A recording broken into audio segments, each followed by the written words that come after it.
Hello my soul family, कैसे हो आप सब? मेरी सभी सोल फैमिली को जय श्री राम, जय नीम करोली बाबा। आज मैं अपनी सोल फैमिली को बताऊंगी कि जो लड़कियां कहती हैं मैं बहुत कमजोर हूँ, मैं बहुत कमजोर हूँ, मुझे कुछ समझ नहीं आता, मैं अंदर से एकदम वीक पड़ गई हूँ, मेरे अंदर हिम्मत ही नहीं है। और वैसे अच्छी हैं, लंबी हाइट की हैं, मोटी तगड़ी हैं, लेकिन अंदर से इतनी कमजोर हैं कि उनको लगता है कि वो सबसे बड़ी मरीज है। वो पूरी दुनिया में अगर उनको खड़ा कर दिया जाए तो अपने आप को इतना उदास बना के खड़ी हो जाएंगे कि मैं सबसे कमजोर हूँ, मेरे अंदर तो कुछ नहीं है। तो सबसे पहले तो आप कब तक कमजोर बनोगी? कब तक आप कमजोर बनोगी? कब तक लोग आपको ऐसे ही छेड़ के चले जाएंगे? सोचिए, आप इतनी कमजोर हैं कि कोई भी आपको जान से मार सकता है। आप इतनी कमजोर हैं कि आपको कोई भी आग में जला के मार सकता है। आप इतनी कमजोर हैं कि कोई आपको पंखे में लटका के मार सकता है। सोचिए, आप इतनी कमजोर हैं कि आपको रास्ते में लड़के कोई भी आपको टच करके चले जाते हैं। आप इतनी कमजोर हैं कि घर में अगर कोई एक बार डांट दे तो आपके आंसू निकलने लगते हैं। आप इतनी कमजोर अपने आप को बना चुकी हैं कि अगर आपकी शादी करा दी जाए तो वहां भी इतने दबके रहेंगी कि अगर वो एक बार डांट देना तो समझ लो आप वहीं मर जाती हैं। आप इतनी कमजोर बन चुकी हैं कि आपको अगर अंधेरे में बैठा दिया जाए तो वहां भी आप रोने लगेंगी। क्यों अपने आप को इतना ज्यादा कमजोर बना रखा है? आप इतनी कमजोर हैं कि आपको कोई भी टॉर्चर करके चला जाए, आपके अंदर हिम्मत नाम की चीज ही नहीं है। सोचिए, आप अपने आप को इतना अबला बना रखी हैं कि कोई कमी नहीं है आपकी बॉडी में, कुछ भी नहीं है, सब कुछ है, पढ़ाई में वीक नहीं है, लेकिन अपने आप को इतना वीक बना ली है कि आपको पढ़ाई में मन ही नहीं लग रहा है। आपको लग रहा है कि मैं कुछ नहीं हूँ। और लोगों को देखती हैं तो सोचती हैं कि ये मुझसे इतनी सुंदर है, मैं तो इतनी सुंदर भी नहीं हूँ। ये भी एक कमी है।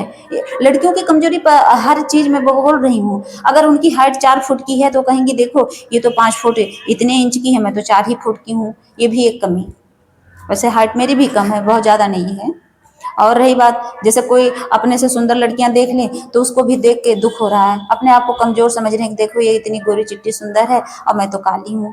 ये भी तो कमजोरी ही तो है। आपको क्या लगता है कमजोरी का मतलब ये है कि बस उदासी? नहीं, कमजोरी का मतलब हर चीज में आप अपने आप को कमजोर गिनाते हो।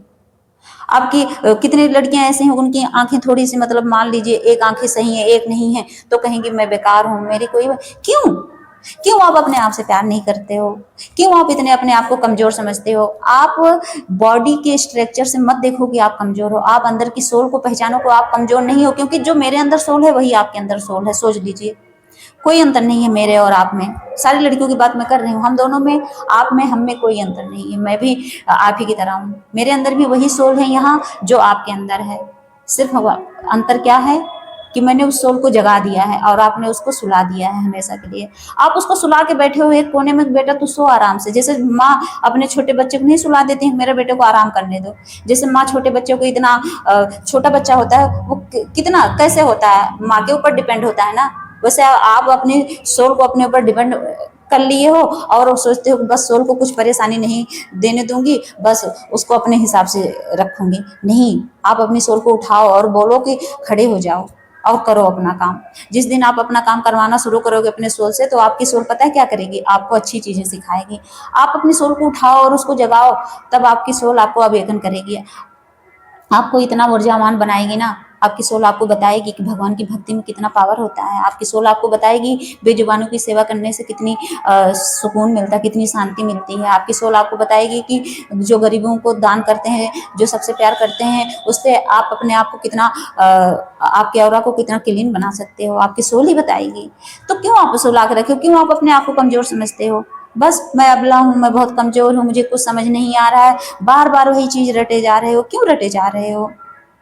मैं भी तो इंसान ही हूँ, आप भी इंसान ही हो, लेकिन हमारे अंदर के उस सोल को समझो। जब तक सोल की पीड़ा को आप नहीं समझोगे, आपको क्या लगता है आप रोते हो? नहीं, आपकी जो अंदर की सोल है वो रोती है। आप सोचते हो मैं डरी डरी क्यों रहती हूँ, जैसे अंदर से घबराहट होती होगी ना आपको।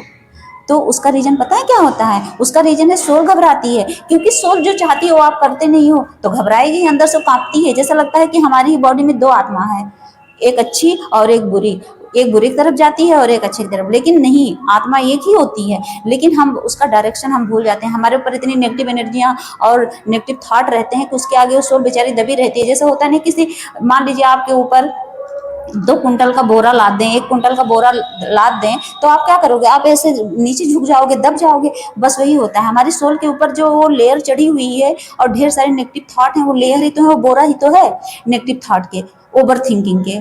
आप ओवर थिंकर हो, आप ज़्यादा सोच रहे हो, आप इतना ज़्यादा सोच रहे हो, जो चीज़ हमारे जीवन में है भी नहीं वो भी सोचते हो उल्टा। ऐसा हो गया तो क्या होगा? एक डर क्यों बना के रखे हो? क्यों आप अपने आप को नहीं समझ रहे हो?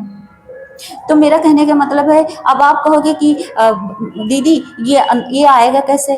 तो मैं बताती हूँ। देखिए, सबसे पहली बात तो मैं भी आप ही की तरह थी, आप ही की तरह मैं रोती थी, सब कुछ था, लेकिन मेरे अंदर धीरे धीरे धीरे धीरे कॉन्फिडेंस आया। किसकी वजह से? सिर्फ हनुमान बाबा की वजह से।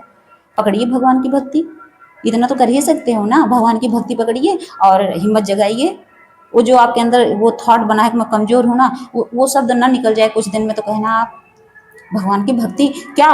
लोग कहते हैं कौन सा जाप? तो राम नाम जपो, हनुमान चालीसा पढ़िए, बजरंग बाण पढ़िए, बहुत पावर होती है बजरंग बाण में। मैं तो पढ़ती हूँ डेली, भगवान की कृपा से, उनके आशीर्वाद से मैं डेली पढ़ती हूँ, हनुमान अष्टक पढ़ती हूँ। ये सब चीज़ें छोटी सी 10 रुपए की बुक आती है पतली सी, उसको लीजिए और पढ़िए। देखिए फिर उनकी कृपा बाबा की। बाबा पर देखिए, मैं अपने बाबा की बेटी हूँ, लेकिन ये नहीं कह रहा हूँ कि आप नहीं हो, आप भी बाबा की ही बेटी हो, आप ही उन्हीं के बच्चे हो। लेकिन अंतर मेरे में आप में यही है कि आप अभी बाबा को पकड़े नहीं हो बस। जैसे होता नहीं, एक माँ बाप के कई संतानें होती हैं और उसमें से एक बच्चा लायक निकल जाए और सब नालायक निकल जाते हैं। तो मैं आपको नालायक नहीं बोल रही हूँ, बस इतना बोल रही हूँ कि आप भटके हुए हो। तो भटको मत, आप सही रास्ते पे आओ, और जो आप अंदर से कमजोरी फील करते हो ना, वो अपने आप खत्म हो जाएगी, वो निकाल दो उसे। भक्ति करोगे, नाम जाप पूजा पाठ करोगे ना, तो अपने आप को कमजोरी खत्म हो जाएगी। तो आप अपने आप को शेरनी बनाइए, और शेरनी कैसे बनेगी? सिर्फ भगवान की भक्ति से। हनुमान बाबा की भक्ति करने से सच में लोग शेरनी बन जाते हैं। और मैं किसी मतलब मेरे लिए सारे भगवान को मैं मानती हूँ, सबको मैं बुलाती ही रहती हूँ, चाहे ओम नमः शिवाय हो, सबका नाम जपती हूँ, लेकिन यही सबसे ज्यादा मैं अपने हनुमान बाबा के करीब रहती हूँ। मतलब मेरे अंदर अगर कोई आंखें बंद करती हूँ ना, तो अचानक से अगर किसी की इमेज बन के आती मेरे सामने, तो मेरे हनुमान बाबा की ये होता है। तो इसीलिए मैं भी कह रही हूँ कि आपको जो भगवान सबसे कंफर्ट लगे कि हाँ मुझे इसमें ही सुकून है, जिस भगवान को आप पकड़ना चाहे पकड़िए और नाम जाप करिए, पूजा पाठ करिए, उनकी बुक लाइए और पढ़िए। ना संस्कृत आए तो कुछ नहीं, कुछ भी मत करिए, सिर्फ राम नाम, राधे राधे, कुछ भी बोलिए, लेकिन बोलिए। इससे आप कमजोर नहीं, फिर स्ट्रांग बनोगे। जय श्री राम, जय नीम करोली बाबा।